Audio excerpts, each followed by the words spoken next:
Today on a Resource Review ICT special, we're going to be examining 3 resources for secondary MFL that you might find useful for your classroom.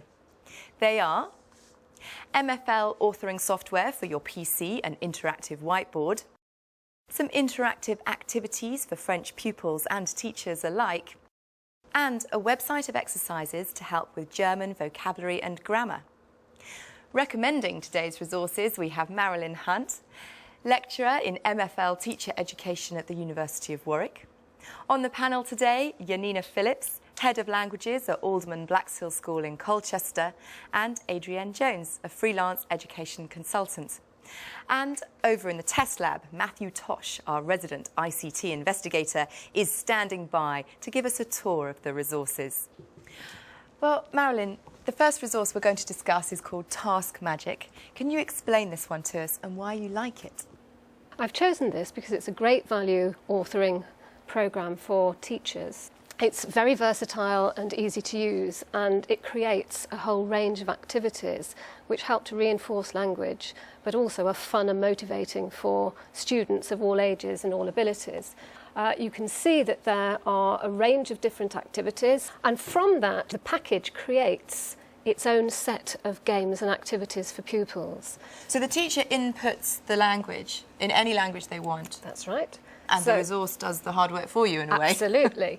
Well, for a bit more of a tour of Task Magic, let's go over to Matthew in the test lab. Task Magic allows you to create a lot of interactive quizzes based on words, images and sounds. Now at the outset, when you first look at the software, it looks terrifying to use, but if you watch this demonstration, you'll actually find out it's not that difficult to use. I'm going to do a text quiz to begin with, and on the left-hand side of the screen you can see some fixed phrases I've put, and on the right-hand side are going to be the answers to the phrases, or the second part of the phrases, that are jumbled up in the quizzes. And I can type in my phrases that I want to use, and there's one here. I just need to finish this off here, so I'll just type in now. Alpinisme. Okay. And to create my quizzes, all I need to do is click on the View Exercises button. As soon as I click on that, the computer automatically generates up to 15 quizzes. For this exercise, it's actually only created 12. And I can have a look at one of them now, and it just uses the phrases I've typed in to generate these variety of quizzes. You can see this one here, it's against the clock, and I just need to match the phrases up. So, quand il fait beau, je vais à la plage. Hey presto, and you keep going until they've all disappeared. Now, there are other types of quizzes that you can create. I'm just showing you the text one, but I can do a picture matching quiz. I'm going to open one that I've downloaded from the internet so we can get an idea of how it works.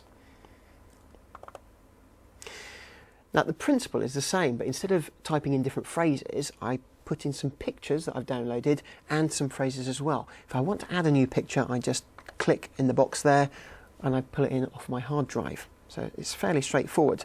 Once you've done that, again you click on the View Exercises button and it generates some more quizzes. It's really that easy to use.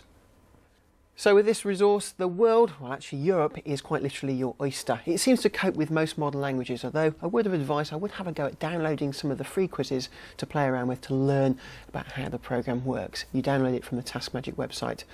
So for the time being, je vous souhaite la bonne chance. À la prochaine.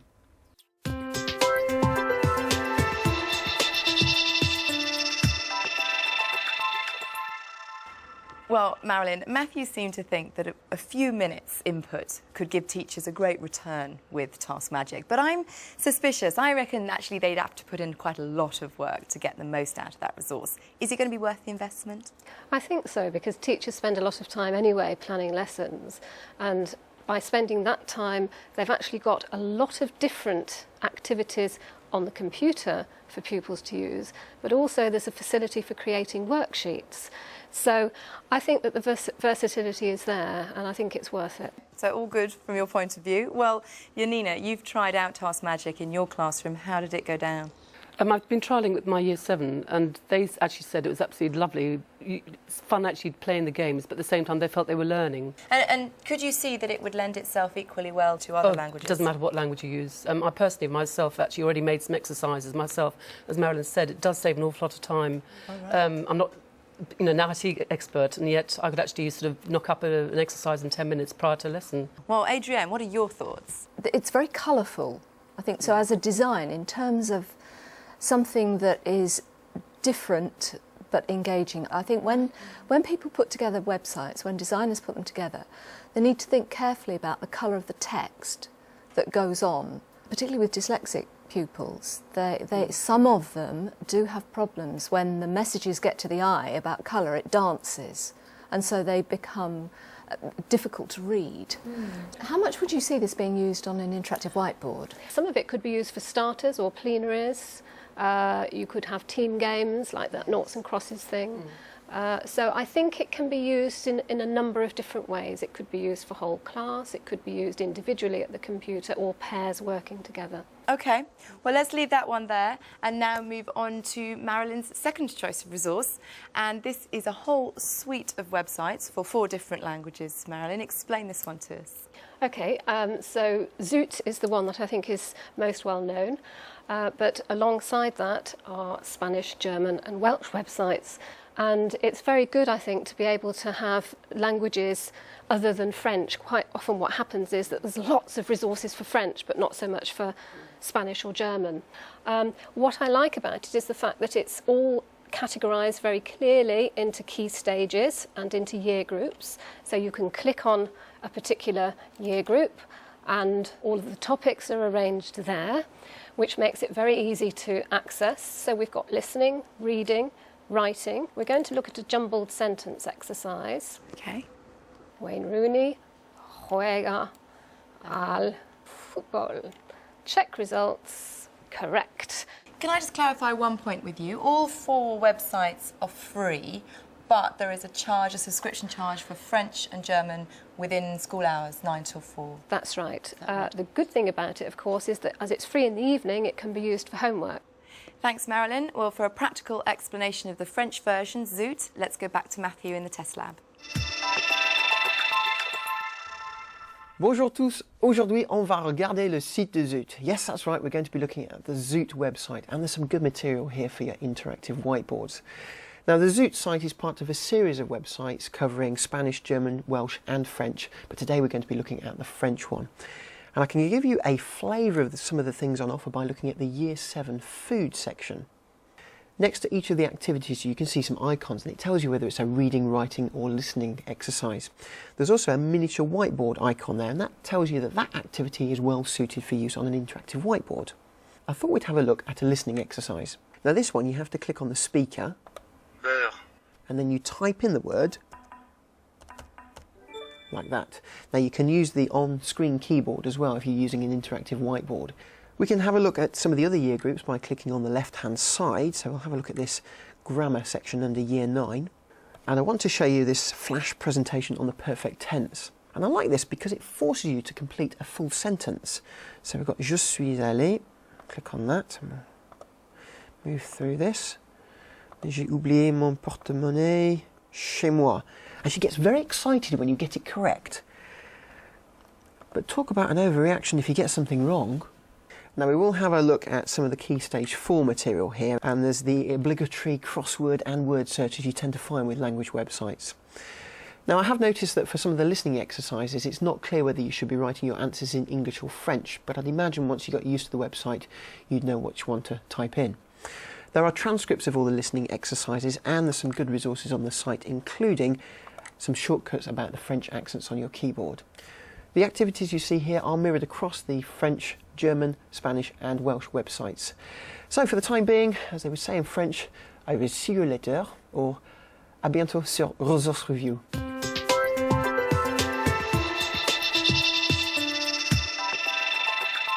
Janina, how did you find using Zoot in the classroom? The pupils actually found it quite easy to follow.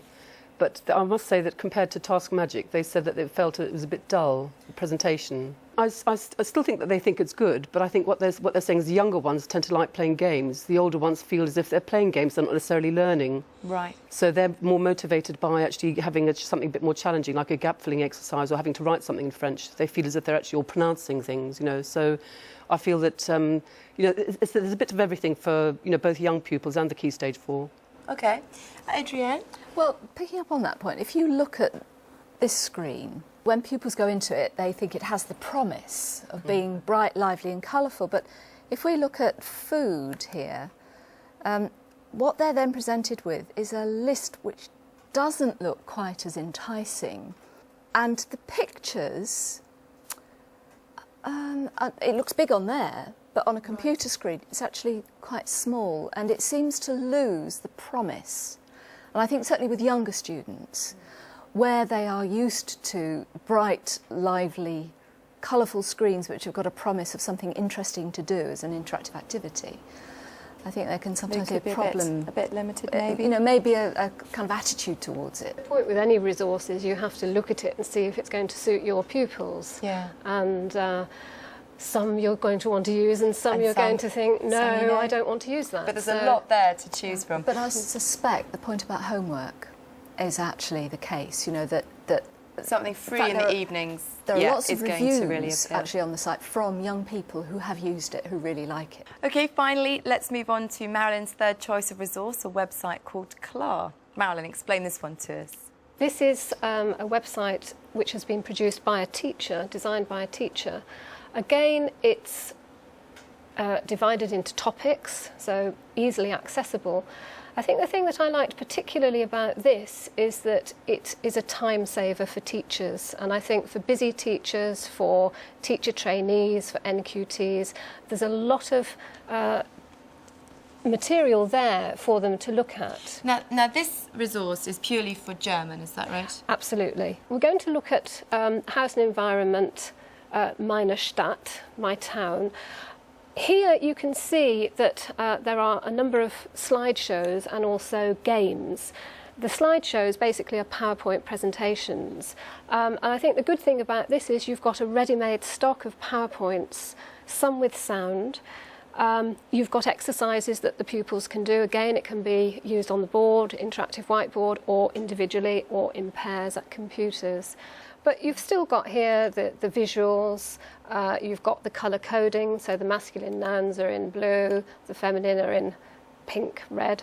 You can download that, you can adapt it, you can tailor it to the needs of a particular class. So, but it gives you a starting point. You're not starting on a blank sheet. You've got quite a lot there to help you with already.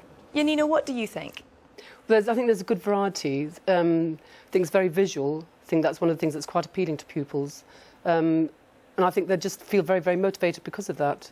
Right. OK, Adrienne? I like the slideshows, but when I tried it out I had a bit of a problem with sound. There was a hiss in the background which meant that I couldn't hear the language as clearly as I would have liked. OK, well, thank you all very much. 3 popular resources today for secondary MFL.